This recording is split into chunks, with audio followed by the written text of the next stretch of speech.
आज आपको सिखाने के लिए क्या होता है स्टॉक मार्केट। तो प्रीवियस टॉपिक्स के अंदर आपको काफ़ी कुछ चीज़ें पता चल चुकी होगी। तो प्रीवियस टॉपिक क्या था हमारा, secondary market, IPO, primary market. अब शुरुआत किसकी करने की बारी है, इनके आगे की बारी कौन सा है, वो ट्रेडिंग मेंबर क्या होता है, मतलब ब्रोकर, डीमेट अकाउंट, ठीक है ना। तो चलिए आज के टॉपिक के शुरुआत करते हैं demat accounts and trading membership. Demat account क्या है, बेसिक आपको मैंने बताया था कि आपको आईपीओ लगाना है तो कहीं चाहिए क्या, आपको डीमेट अकाउंट चाहिएगा। शेयर्स बाय करने किसी कंपनी के लिए, वो उस चीज़ के लिए भी आपको डीमेट अकाउंट चाहिएगा। और दूसरा क्या है, ट्रेडिंग मेंबरशिप। अब ये टॉपिक्स डिस्कस करने से पहले मैं आपको क्या बताऊंगा कि डीमेट अकाउंट अगर आपको चाहिए तो कौन कौन से ब्रोकर्स है, किस तरह से आपको ओपन करना है अकाउंट। कि डीमेट अकाउंट ओपन करवाने के लिए मुझे ऑनलाइन प्रोसेस फॉलो करनी पड़ेगी या कोई ऑथराइज्ड पर्सन के पास जाना पड़ेगा। तो दोनों चीज़ें एप्लीकेबल है कि आप कोई भी ब्रोकर हो उसके पास ऑनलाइन अपना अकाउंट खुलवा सकते हो, डायरेक्ट अपनी डिटेल्स प्रोवाइड करवा के। दूसरा क्या है कि अगर आपका जो ब्रोकर के पास आपको अकाउंट खुलवाना है ना, उसका ऑफिस आपके शहर में, आपके एरिया के अंदर कहीं पे होगा, आपको उसके ऑफिस पे जाना पड़ेगा, आपको डिटेल्स प्रोवाइड करवानी पड़ेगी, फिर जाके वो आपका अकाउंट खोलेगा। तो अगर मुझे ऑनलाइन प्रोसेस में जाना है कि किस तरह से फॉलो करना है, ये किस तरह से मैं अपना अकाउंट खोलूँ, तो क्या क्या चीज़ें मुझे देनी पड़ेगी, ठीक है। तो अब हम देखते हैं कि लेकिन ब्रोकर्स कौन कौन से ब्रोकर्स है ना, बहुत सारे हैं। किस तरह से, ज़रूदा, एंजल, शेर Khan, HDFC securities, ICICI direct, और भी बहुत सारे अकाउंट ब्रोकर्स है। किस तरह के ब्रोकर्स है ये, कुछ है फुल टाइम ब्रोकर्स, कुछ है डिस्काउंट ब्रोकर्स। अब इनका जो डिफरेंस है ना, हम अभी ही कवर करने वाले, लेकिन अभी अकाउंट ओपन किस तरह से करना है उसके प्रोसेस में हम यहाँ पे जाएंगे। करेंगे क्या, सिंपल, आप अपने गूगल पे जाइए, कि जैसे कि मैं आपको दो एक के बता देता हूँ कि ज़ीरोधा का अकाउंट किस तरह से ओपन करते हैं। तो करूँगा क्या, मैं यहाँ पे ज़ीरोधा साइन अप पे जाऊँगा। यहाँ पे नीचे एक वेबसाइट आई है, sign up and open a Zerodha trading demat account online. यहाँ पे मैं क्या करूँगा, अपना मोबाइल नंबर डालूंगा। अब कोई भी पर्सन आपसे अपना फ़ोन नंबर क्यों मांगेगा, फ़ोन नंबर इसीलिए मांगा जाता है ना, ताकि आपसे वो कांटेक्ट में रहे, कि अगर कल जाके कोई प्रॉब्लम हो गई तो आपको रीच आउट किस तरह से करेगा, वो उसके पास आपका फ़ोन नंबर होगा। चलिए, ये तो अकाउंट की बात हुई। कोई भी जगह पे जाए, आपको घर खरीदना है, गाड़ी खरीदनी है, लोन लेना है, बैंक में अकाउंट डालना है, तो करना क्या पड़ेगा, एक कॉन्टैक्ट नंबर तो प्रोवाइड करवाना पड़ेगा ना। क्यों, ताकि पता चले सामने वाले को कि ये इसका कॉन्टैक्ट नंबर है, कुछ जाके अगर हुआ आगे तो मैं इससे इसको रीच आउट कर सकता हूँ। तो यहाँ पे करूँगा क्या, मैं अपना मोबाइल नंबर डालूंगा, ठीक है। अब यहाँ पे क्या किया, OTP आया।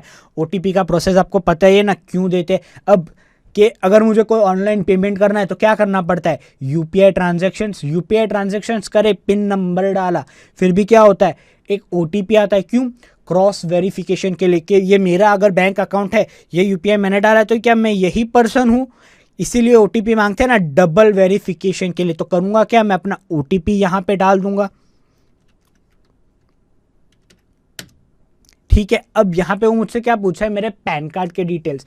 पैन कार्ड के डिटेल्स क्यों पूछ रहा है, कहीं भी आप लोन लेने जाओ तो बैंक में अकाउंट, गाड़ी लेने, घर लेने, क्या होगा आपकी जो, कि आप यही कंट्री के सिटीजन हो, उसके कोई प्रूफ तो आपसे मांगेगा, जैसे कि आधार कार्ड आ गया, पैन कार्ड आ गया, लाइट बिल आ गया, राशन कार्ड आ गया, इनकी डिटेल्स मांगता है। क्यों, आपको पता होना चाहिए कि अगर कहाँ पे जाके मैं इस पर्सन को रीच आउट कर सकता हूँ। मैं क्या करूँगा, आपका अपना पैन कार्ड नंबर आपको डाल के बताऊँगा, लेकिन मेरा जो है ना अकाउंट ऑलरेडी ओपन है यहाँ पे, तो आगे की प्रोसेस नहीं हो पाएगी। तो करेंगे क्या हम लोग यहाँ पे, ठीक है। दूसरा बर्थ डेट डाल दूंगा मैं अपने यहाँ पर, ठीक है। अब यहाँ पे क्या है, पैन कार्ड ऑलरेडी एग्जिस्ट। तो आगे की प्रोसेस बिल्कुल सिंपल है। आप करोगे क्या, यहाँ पे जो भी आपसे वो डिटेल्स मांगे, आधार कार्ड आ गया, बैंक का स्टेटमेंट आ गया, वो फिर क्या करेगा, आपसे आपकी साइन मांगेगा। एक ब्लैंक वाइट पेपर पे आपको करना क्या है, साइन करनी पड़ेगी। कैमरा के सामने इस तरह से खड़े रहना है एंड उसको फोटो क्लिक करने देना है। क्यों, वेरिफिकेशंस के लिए, ठीक है। चलिए दूसरे एक का अकाउंट मैं आपको खोल के बताता हूँ, किसका, एंजल का भी। एंजल ब्रोकिंग करेंगे क्या हम लोग, एंजल ब्रोकिंग साइन अप पे गए, यहाँ पे हम लोग यहाँ पे लॉगिन करेंगे। यहाँ पे क्या करेगा, सेम चीज़ें जो वहाँ पे मांग रहा था, जैसे कि मैं अपना नाम लिख दूंगा, यश परमार, मेरा मोबाइल नंबर मांगेगा वो, मेरी सिटी कहाँ पर है। दूसरा क्या कर सकते हो, अगर ये प्रोसेस में ना जाना तो करोगे क्या, यहाँ पे उसने कंटिन्यू करने के लिए मुझे बोला है कि अब 5 मिनट में अपना अकाउंट खोलिए। करेंगे क्या, हम ये लिंक पे गए, यहीं पे सेम चीज़,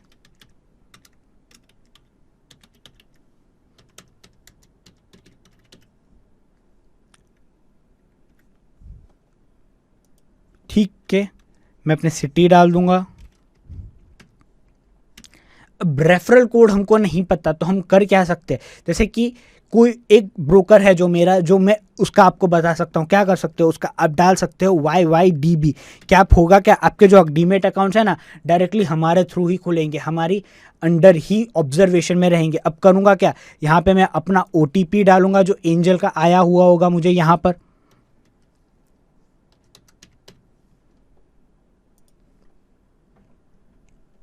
सेम चीज़, वही चीज़ें मुझसे मांगी जा रही है कि मेरी डेट ऑफ बर्थ, मेरा pan card number, email ID, bank account number, IFSC code. अब मैं यहाँ पे ये चीज़ें नहीं डालूंगा, क्यों, सेम चीज़ कि एंजल के साथ भी मेरा अकाउंट ओपन है तो मुझे वो करने ही नहीं देगा। कि आपको मैं बता देता हूँ कि पैन कार्ड नंबर अगर मैं डालूँ, पैन कार्ड नंबर से ना आपकी डिटेल्स ऑलरेडी सब फैचअप हो जाती है।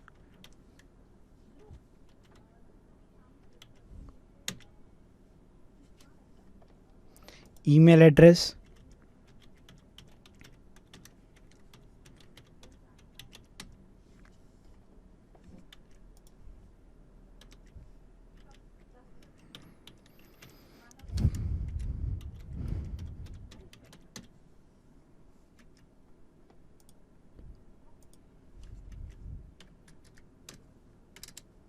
बैंक अकाउंट नंबर,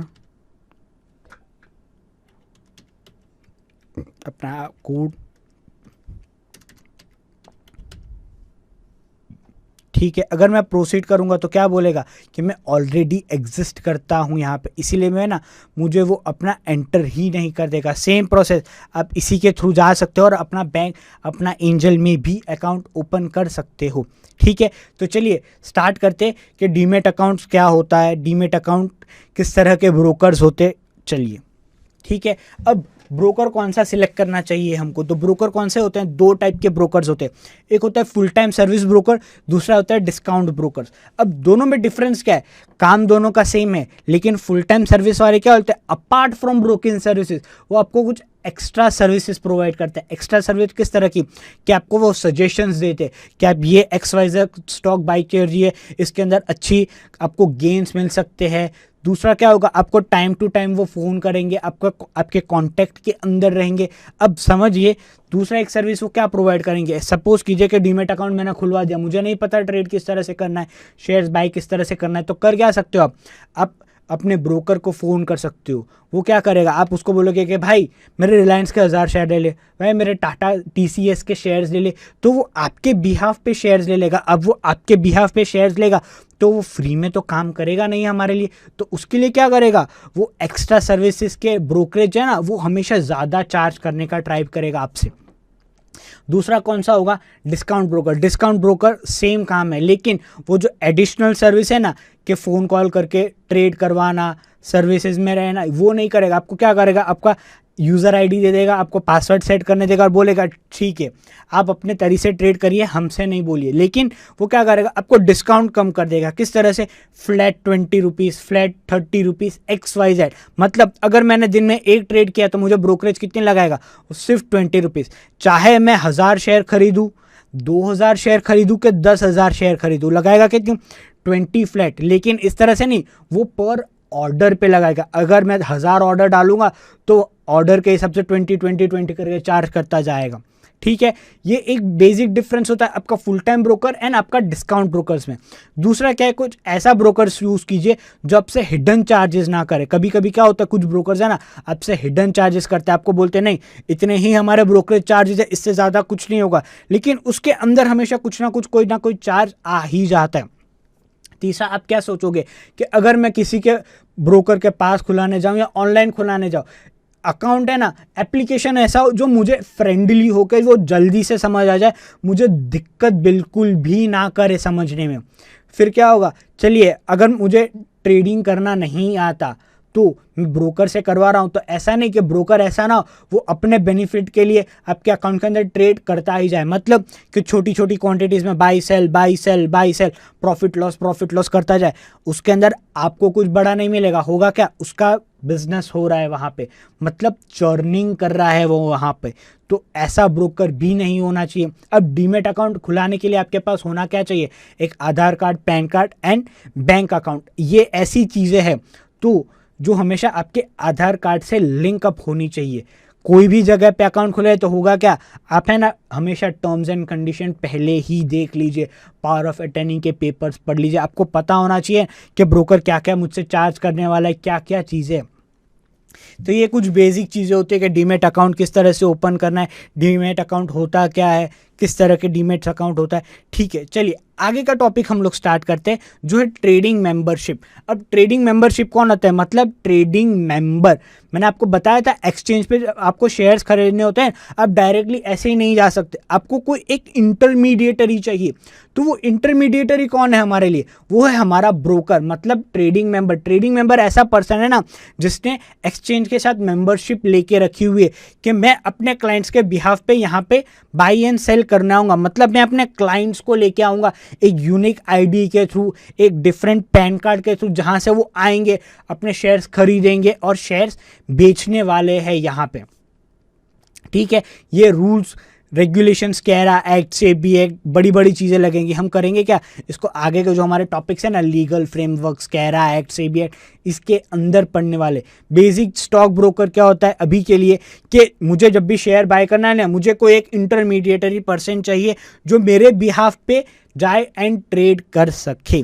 ठीक है, अब बेनिफिट्स क्या क्या होते हैं ट्रेडिंग मेंबर से जुड़ने के लिए, कि ट्रेडिंग मेंबर बनने के लिए, कि फर्स्ट थिंग कोई एंट्री या एग्जिट बैरियर्स नहीं होता ट्रेडिंग मेंबर बनने के लिए। कोई भी पर्सन बन सकता है ट्रेडिंग मेंबर, कोई भी ट्रेडिंग मेंबर अपना एग्जिट भी कर सकता है। एग्जिट करने से पहले उसको क्या करना पड़ेगा, जो ट्रेडिंग मेंबर कार्ड मिलता है ना उसको सरेंडर करना पड़ेगा।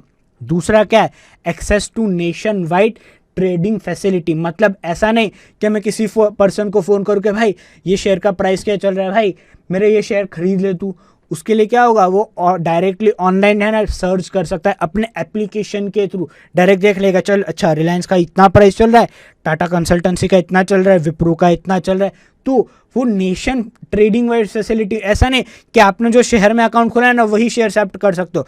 मैं यहाँ अहमदाबाद में बैठा हूँ तो मैं यहाँ से कर्नाटका जाऊँ, गोवा जाऊँ, जम्मू कश्मीर जाऊँ, कहीं पर भी जाके ट्रेड कर सकता हूँ।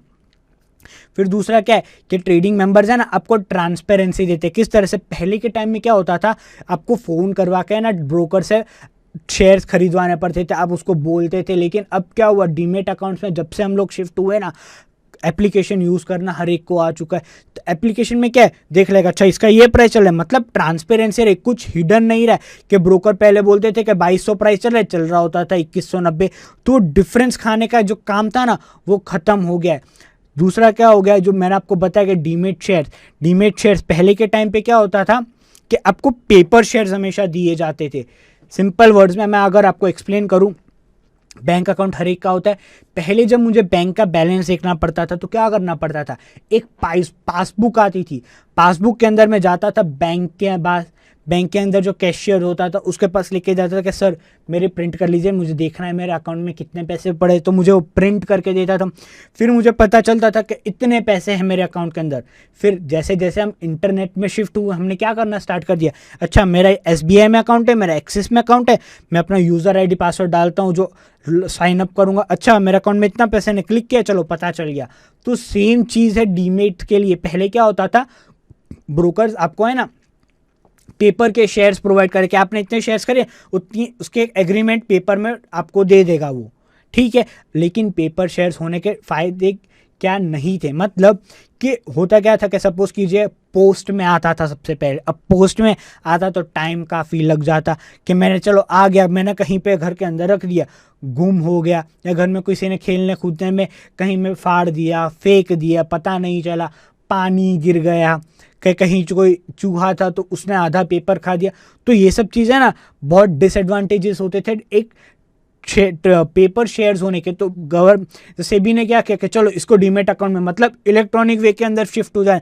किसी के पास हार्ड कॉपी नहीं, सबको पास इलेक्ट्रॉनिक वेव के अंदर ही शेयर्स होने चाहिए। मतलब अगर मुझे शेयर्स खरीदना है तो मैं क्या करूँगा, इलेक्ट्रॉनिक वे के अंदर खरीदूंगा। अच्छा इस तरह से बेचूंगा तो भी क्या करूँगा, अच्छा इस तरह से ही मैं बेचूंगा, मुझे किसी को फ़ोन नहीं करना है, ये सब चीज़ें करने की कोई ज़रूरत नहीं है। इलेक्ट्रॉनिक वे के अंदर ही ट्रांसफ़र होते हैं। ऑनलाइन पेमेंट्स में ये करते हो ना, अच्छा इसका ये अकाउंट पेमेंट है, चलो आपका नंबर दीजिए, UPI दीजिए, मैं आपको भेज देता हूँ पेमेंट। तो सेम शेयर्स में भी यही होता है। फिर क्या है, demutualised action which is managed by independent experience professional. मतलब पहले के टाइम पे क्या होता था, जब भी कोई प्रॉब्लम आ जाती थी तो ब्रोकर्स है ना बैठ के अंदर ही सब काम सुलटा देते थे। लेकिन जब सेबी पावरफुल इनेक्ट हुई हर्षद मेहता स्कैम के बाद, तो क्या हुआ, उन्होंने बताया कि कोई भी ब्रोकर है ना ऑटोमेटिकली कोई भी काम नहीं कर सकता। उसको क्या करना पड़ेगा, सेबी को हर एक चीज़ की इंफॉर्मेशन देनी पड़ेगी कि अगर किसी क्लाइंट को प्रॉब्लम हुए तो वो अपने तरीके से सेटल नहीं करेगा, सेबी में कंप्लेन करेगा, सेबी ही सब कुछ करेगी, आप कुछ नहीं कर पाओगे। फिर मेंबरशिप होने का अच्छा फ़ायदा क्या, आप एक ऐसी जगह पे जा रहे हो जहाँ पे स्ट्रिक्ट स्टैंडर्ड्स फॉलो हो रहे ट्रेडिंग एंड सेटलमेंट के लिए, ठीक है। यह कुछ बेनिफिट्स ट्रेडिंग मेंबर बनने के लिए। अब एलिजिबिलिटी क्राइटेरिया क्या है, कौन कौन बन सकता है एक ट्रेडिंग मेंबर। सबसे पहला कौन है, कोई भी इंडियन सिटीजन हो वो बन सकता है, ठीक है। पार्टनरशिप फॉर्म मतलब दो लोग मिलके भी कर सकते हैं। फिर कोई बड़ा इंस्टीट्यूशन है, कंपनी है, उसको अपनी ब्रोकिंग सर्विसेज करनी है, या कोई बैंक है उसको अपना ब्रोकिंग सर्विस निकालना है, तो वो भी कर सकते हैं। अब एलिजिबिलिटी क्या है, अब ऐसा नहीं कि चले इंडियन सिटीजन बता दो दिया, लेकिन मेंबरशिप करना मतलब क्या हुआ कि आप किसी अपने क्लाइंट से ट्रेड करवा रहे हो, मतलब आपको उसको ट्रेडिंग लिमिट प्रोवाइड करवानी पड़ेगी, काफ़ी कुछ चीज़ें। मतलब आपके पास है ना कैपिटल अच्छा खासा होना ज़रूरी होता है। कैपिटल क्यों, कि मानिए मुझे किसी क्लाइंट को ट्रेडिंग करवाने में उसको अपनी लिमिट प्रोवाइड कर रहा हूँ कि उसके पास 10,000 रुपये ना, मैं उसको लाख रुपए तक ट्रेडिंग करने की लिमिट प्रोवाइड कर रहा हूँ।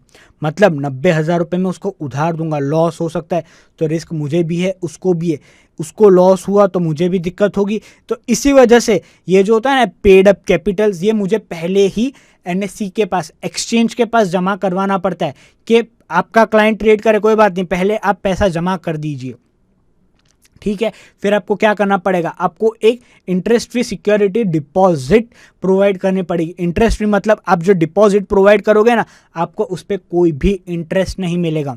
दूसरा आपको क्या करना पड़ेगा, कोलेटरल सिक्योरिटी डिपॉजिट। मतलब सपोज कीजिए कि मुझे कोई घर बनाना है, अब घर बनाना है तो लोन चाहिएगा अगर कैश नहीं हुआ, ठीक है। मेरे को लोन चाहिए भैया 10 करोड़ का, ठीक है। मेरी प्रॉपर्टी की वर्थ है ना कि समथिंग हो रही है 5-7 करोड़ की, बैंक ने बोला आपकी 5-7 करोड़ की वर्थ है ना, आपको 10 करोड़ का लोन चाहिए, तो मैं आपको क्या करूँगा, सिर्फ 5 करोड़ ही दे पाऊंगा, उससे ज़्यादा नहीं दे पाऊंगा। लेकिन मुझे ज़रूरत कितने की, 10 CR की थी, तो बाकी की क्या होगी, कोलेट्रल। मतलब कुछ ऐसी डिपॉजिट कि उसके अबाव मुझे और कि जो मैं अपनी प्रॉपर्टी के रखा ना उसके अबाव की और रखूँ।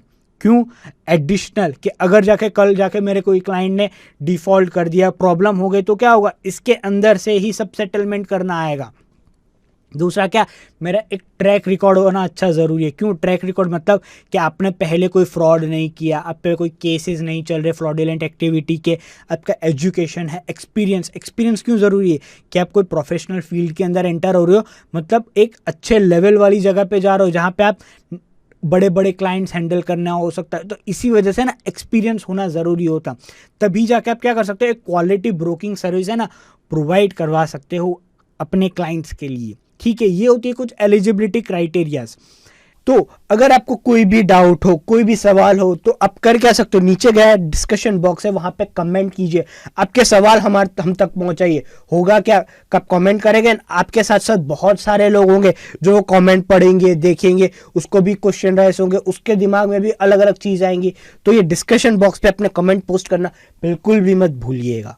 तो आपको काफ़ी कुछ चीज़ें तो पता चली चुकी होगी, ट्रेडिंग मेंबर क्या होता है, डीमेट अकाउंट खोलना क्या होता है, ठीक है। अब डीमेट अकाउंट खुल गया, इसको यूज़ किस तरह से करें, स्टॉक किस तरह से बाय करें, ये चीज़ें भी तो पता होनी चाहिए ना। तो नेक्स्ट जो हमारा टॉपिक है ना ये मॉड्यूल का, वो कौन सा है, कि सॉफ्टवेयर यूज़ किस तरह से करते, ठीक है। चलिए तो मिलते हैं नेक्स्ट टॉपिक के अंदर।